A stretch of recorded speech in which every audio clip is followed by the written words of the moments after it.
Hey guys, I'm Evan Thorpe. This is Michelle Martinelli, and this is For the Win's College Football Breakdown.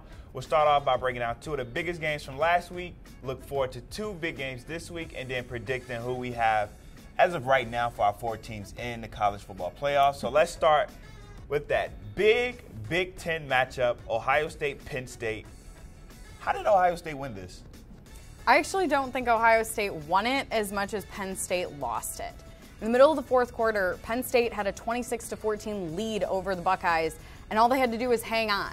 And their defense let Ohio State basically waltz up the field, score a couple touchdowns, and take a 1-point lead. And then Penn State blew it on 4th and 5 when they passed the ball off to one of their running backs who didn't even have 50 yards in the game when it was clear that quarterback Trace McSorley was running all over the Buckeyes defense. And I don't know why you wouldn't give him the ball.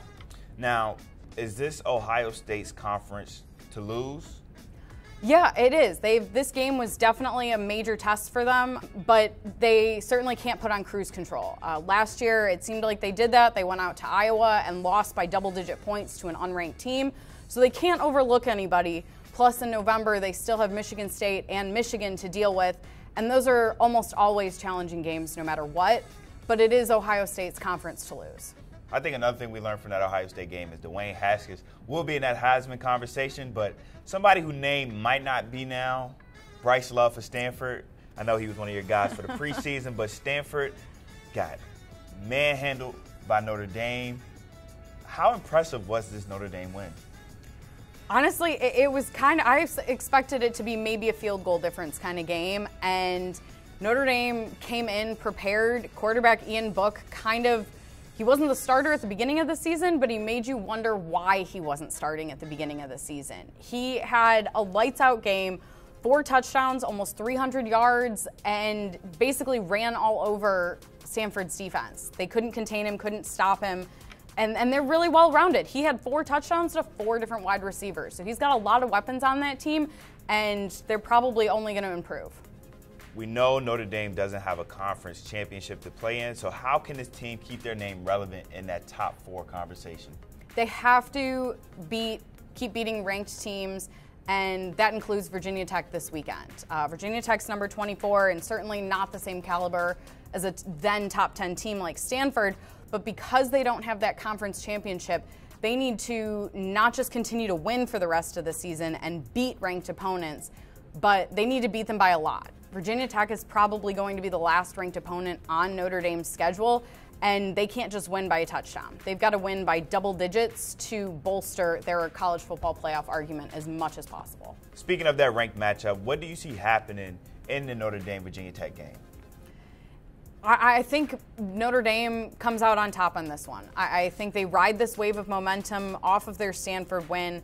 It doesn't look like anything on Virginia Tech's defense is going to be able to contain Ian Book, and if he keeps playing like this, he rose to the occasion under pressure on national television. There's no reason to think he won't do it again under similar circumstances this week against Virginia Tech. Another big game we have this weekend is Oklahoma versus Texas. Can you see Kyler Murray having another dominant game and leading this Oklahoma team kind of into that conversation? Absolutely. I think Oklahoma is sort of on that bubble of the playoff conversation, and Kyler Murray has had a great season so far. His stats are almost neck and neck with Baker Mayfield's, and if he keeps putting up numbers like this, there's no reason to think he won't stay in the Heisman conversation, and Oklahoma won't maybe jump past that bubble line in the college football playoff conversation. Yeah, I definitely think that Oklahoma and Notre Dame are probably the two teams looking in like, hey, we're here. We're just waiting for one of you to slip up. All right, so if we had to create the college football playoff rankings right now, who do you have as your 4 teams in? Alabama, obviously. They have just steamrolled everyone they've come across. I think you've got to give it to Ohio State. That was a big question mark going into this past weekend if they were going to lose to Penn State. They didn't, so I think Ohio State's kind of in the driver's seat in control of its own destiny there. I think you've got to give the edge to Georgia, too. I don't see why they wouldn't be back in the playoff. There's a good chance they'll be in the SEC championship game, probably along with Alabama. My big thing is I don't think Clemson should be in the top 4. I think at this current moment, you've got to give the edge to Notre Dame. Yeah. I don't necessarily think that Clemson is going to lose or lose badly as we go forward. But I think other teams like Notre Dame and potentially Oklahoma have just a tougher schedule, and so they have a greater opportunity to make a better argument. Yeah, but this is way too early to say. This is just our predictions right now. Thank you guys for watching. That was For the Win's College Football Breakdown. Stay tuned for more.